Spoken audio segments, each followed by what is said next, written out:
आप आ रहे हैं। अस्सलाम वालेकुम रहमतुल्लाहि व बरकातहू। मैं ज़ुबैर खान हूँ और आप मेरा वीलॉग देख रहे हैं।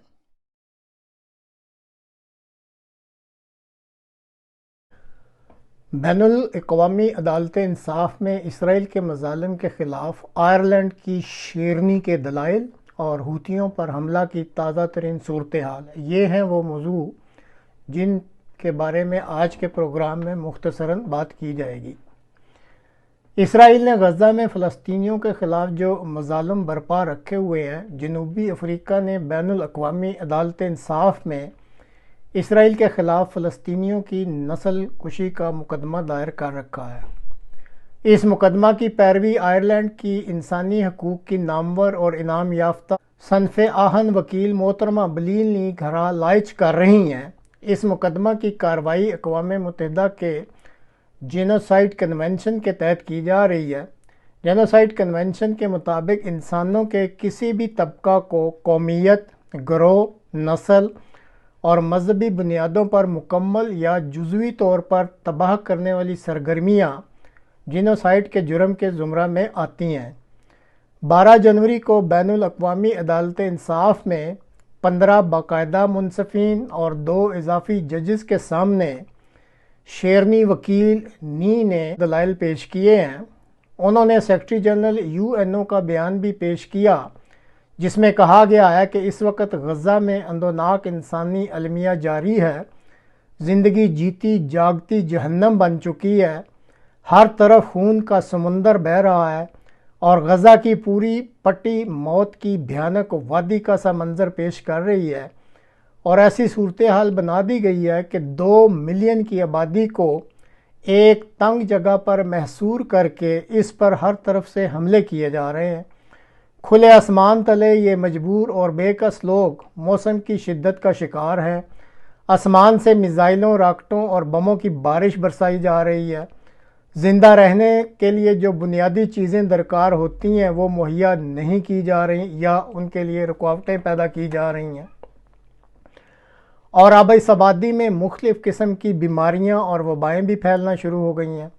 ख़ासकर बच्चों के लिए गज़ा में बहुत ही भयानक सूरत हाल है। 3 माह से खुराक नापैद है या नाकाफ़ी है, स्कूल बंद हैं और इन बच्चों को 24 घंटे गोला बारूद के फटने की भयानक आवाज़ें सुनने को मिलती हैं। वकील के दलाइल के मुताबिक इसराइली बमबारी की वजह से अब तक 23,000 से ज़ायद हिलाकतें हो चुकी हैं। 7,000 अफराद लापता हैं। शमाली गज़ा में बेशुमार बेगोरो कफन लाशें पड़ी हैं और अब उनमें बदबू तक पड़ चुकी है। और अब भी रोज़ाना 48 माएँ और 117 बच्चे जो हैं वो रोज़ाना की बुनियाद पर हिलाक किए जा रहे हैं। और अब तो इस जंग को माओं और बच्चों के ख़िलाफ़ जंग कहा जा रहा है। रोज़ाना 10 बच्चों की दोनों या एक टांग जो है उसको ज़ाया किया जा रहा है। इसी तरह अब ऐसे माजूर और लावारिस बच्चों की तादाद बहुत ज़्यादा हो गई है जिनके वालिदैन इस जंग में हिलाक हो चुके हैं। इसराइल ने हर तरफ मौत का खेल रचा रखा है और अब तक गज़ा के कई गांव और कस्बे इसराइली मज़ालिम की वजह से दुनिया के नक्शा से ही गायब हो चुके हैं। आयरलैंड की इस वकील ने दलाइल देते हुए कहा कि जो कुछ वो कह रही हैं अदालत के मुअज़्ज़ज़ जजेस रोज़ाना दिखलाई जाने वाली लाइव स्ट्रीमिंग पर भी देख सकते हैं। उन्होंने कहा, अफसोस ये है कि इसराइल की इस इंतहाई सफ़ाकी के बावजूद पूरी दुनिया इंसानियत के इस अंदोनाक अलमिया पर मुजरिमाना खामोशी बरकरार रखे हुए है। वकील ने अदालत से दरख्वास्त की है कि फौरी तौर पर इसराइल की फ़लस्तीनियों के साथ की जाने वाली सफ़ाकियों को रोका जाए और मुकदमा की सुनवाई मुकम्मल होने पर इसराइल के इस ज़ालिमाना और सफ़ाकाना रवैया पर सख्त इक़दामात उठाए जाएँ। अब देखना यह है कि आलमी अदालत इंसाफ इस केस का क्या फ़ैसला करती है। ये जो आयरलैंड की सनफ़े आहन वकील है, इनकी अच्छी रेपुटेशन है। पहले ये आयरलैंड में भी एक इसी किस्म का जेनोसाइड का मामला था, वो पेश करके वो मुकदमा जीत चुकी हैं। लेकिन अब अदालत इंसाफ जो है बैनुल अक़वामी वो क्या फ़ैसला करती है उसके लिए हमें बहरहाल इंतज़ार करना पड़ेगा। जहाँ तक यमन में हूती मलेशिया का तल्लक है, تو امریکہ اور برطانیہ نے جمعرات اور جمعہ کی رات کو اپنے فضائی جو ہے وہ حملے کیے، اور یمن کی تقریباً 28 جگہوں پر، یہ جو آپ نقشہ دیکھ رہے ہیں ان میں ان شہروں کی یا ان جگہوں کی نشاندہی کی گئی ہے جہاں پر یو کے اور یو ایس اے کے فضائی بمباروں نے جا کے حملے کیے ہیں۔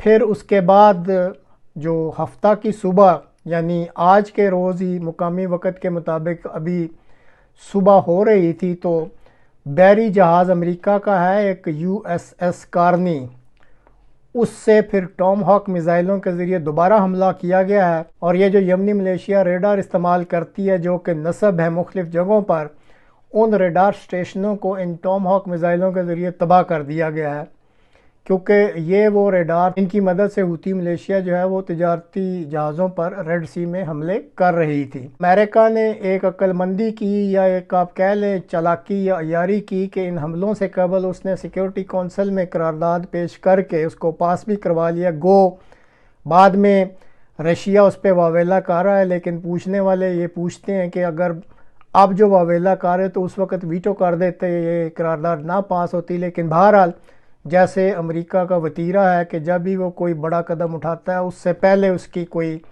قانونی جو ہے وضاحت، قانونی پس منظر بنانے کے لیے وہ سیکیورٹی کونسل میں معاملہ لے جاتا ہے اور وہاں پہ وہ پھر یہ قرارداد پاس کروا لیتا ہے۔ تو اس دفعہ بھی یمن پر حملہ کرنے سے قبل کچھ اسی قسم کی کہ تجارتی جہازوں کو خطرہ ہے اور ملیشیا حوثی جو ہے اس کو وارننگ دی گئی ہے لیکن وہ باز نہیں آ رہے۔ تو اس طریقے سے ایک گول مول سی قرارداد جس میں اتنا لوپ ہول رکھا جائے کہ جی کل کو کوئی اگر اعتراض کرے کہ جی آپ نے کیوں ایک انڈیپینڈنٹ ملک پر حملہ کیا، تو اس قرارداد کا بھی جو ہے وہ حوالہ دیا جا سکے امریکہ کی طرف سے کہ جی سیکیورٹی کونسل کی منظوری سے یہ کیا گیا ہے۔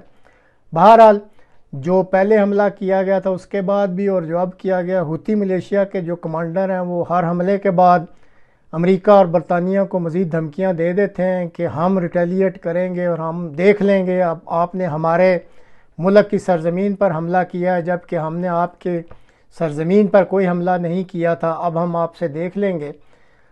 اب سوال تو یہی پیدا ہوتا ہے کہ کیا وہ اس قابل ہے کہ امریکہ اور برطانیہ جیسے ملک کا کچھ بگاڑ سکتے ہوں، کیونکہ ان کے پاس تو بہت زیادہ فضائی اور فوجی قوت موجود ہے۔ یہ اب صرف دھمکیاں ہی رہیں گی یا کچھ کریں گے بھی، یہ کچھ نہیں کہا جا سکتا، کیونکہ جب بھی حوثی ملیشیا گیدڑ بھبکی لگاتا ہے ہر حملے کے بعد کہ ہم یہ کر دیں گے یا ہم وہ کر دیں گے، تو اس پہ پھر امریکہ ان پہ مزید حملے کر دیتا ہے اور ان کو مزید زچ کر دیتا ہے۔ اب اس کا الٹیمیٹلی کیا رزلٹ نکلے گا اس کے لیے ہمیں بہرحال وقت کا انتظار کرنا پڑے گا۔ تو ناظرین آج تک کے لیے اتنا ہی، اگلے پروگرام تک کے لیے اجازت دیجیے، خدا حافظ۔